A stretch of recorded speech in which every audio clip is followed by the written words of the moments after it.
అరే రవి, ఇంతకు మా అడ్రస్ ఎలా దొరికిందిరా నీకు?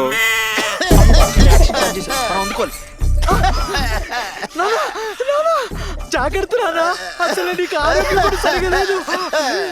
ఏమైంది? ఏమైంది? ఏం చెప్పమంటారండి? ఉన్నదే చెప్పండి.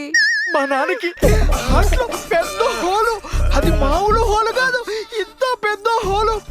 ఈ హోల్లో 4 లెగ్ పీసులు పడతాయి. అయ్యో పాపం. అందుకే డాక్టర్ అపాయింట్మెంట్ కోసం వచ్చామండి. డాక్టర్స్ ఏమో కష్టం అంటున్నారు. ఏంటి అపాయింట్మెంటా? కాదురా ప్రకాశ్, మా నాన్న బతకడం కష్టం అంటున్నారా. అయ్యో, ఎండలో ఎక్కువసేపు తిరగలేకపోయాడు. అప్పుడే నువ్వు గుర్తొచ్చావురా. మీ ఇంటికి తీసుకొచ్చాను రా, కాసేపు రెస్ట్ తీసుకుంటాడని. అరే రవి, ఇంతకు మా అడ్రస్ ఎలా తెలిసిందిరా నీకు? ఏంటి పొయ్యిలా తగ్గుతున్నాడు? పోయేలా కాదురా, నిజంగా పోతున్నారా. ఏంటండి చచ్చిపోతున్నాడా? నాకు భయంగా ఉందండి.